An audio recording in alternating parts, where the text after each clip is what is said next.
Welcome back to Hey Kentucky. Now, before we send it off to the Olympics for all the skating and tricks, as our good friend Noah would call them, let's talk a little bit more about the U of L decision in depth. And Drew, I have to tell you, we knew this was going to happen for quite some time, but I sensed the giddiness when it finally came that the banner's gone. Well, I don't think it's a secret that I kind of might be a Louisville hater, so I can't say I was too upset to get the news today. In fact, I was pretty excited. I came straight from a parade I threw in my neighborhood, so I've been pretty excited to see it. Unfortunate for some of the good fans out there, but they deserved it. They brought it on themselves. There was a lot of this that surprised me. Let's start with the fact that they're taking the banner and they're taking all the wins for 4 years. Now, I thought if the NCAA was going to be serious about these rules, they had to do it because ultimately they have this argument that if you use an ineligible player, you have to vacate, and they had a host of ineligible players. But they banned 4 U of L players from ever returning to the campus. There are 4 guys who can't ever return. That just shows you how bad it was and how involved those guys were. I joke about how happy I am for it. I do feel bad for the players that kind of did keep their distance from the wrongdoings going on there. But. Yeah, I mean, Peyton Siva, for instance, is not implicated in this. I think Pitino even said he wasn't part of it. And yet his individual records are banned too. So he doesn't even get to be in the 1,000-point club. And what's even more amazing to me, U of L can't honor him. They can't put him in the 1,000-point club. I got to tell you, that strikes me as a little harsh, doesn't it? It does, and Steve is the one that really hits home because he's one of the best Louisville players, you'd almost say ever, the way he is statistically. And like I said, Powell came out and said when these things would happen, he would leave. He would get away from it, and he's being punished for everyone else. I thought that's the one part of that I thought was kind of unfair. Now, Rick Pitino is supposed to issue a statement tomorrow. What do you think he says? Oh, he's going to deny, nonsense, someone else's fault. I wasn't there. What are you talking about? There will be no ownership taken up on. Now, it's worth noting this isn't it for Louisville.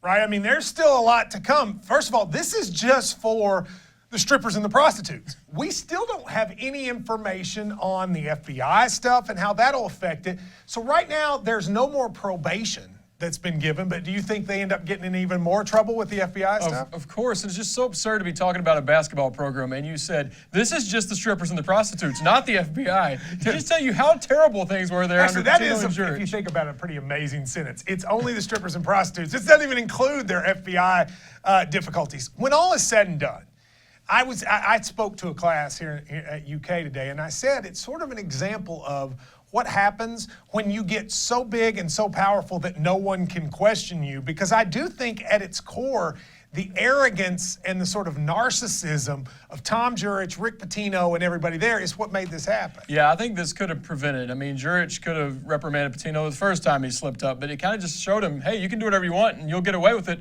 Turns out in the end, you can't get away with it, and that's where they are right now. Now, their fans are obviously very upset.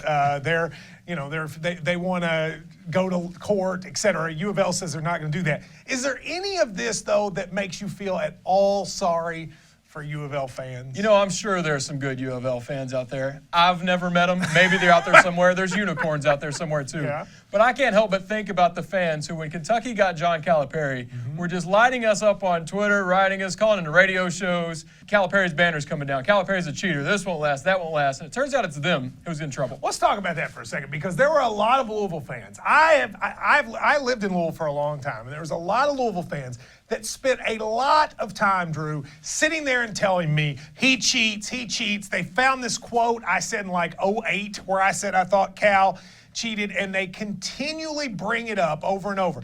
And they were waiting for the day that Calipari got his comeuppance. I mean, they were waiting for that day.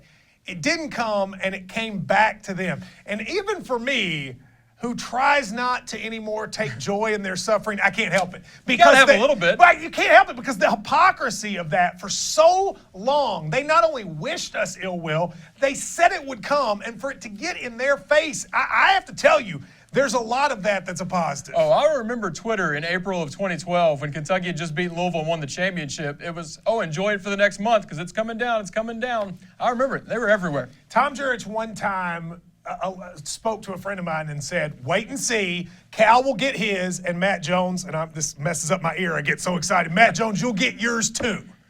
Well, both of them got it before then, and you can't help but get a little bit of laughter about it.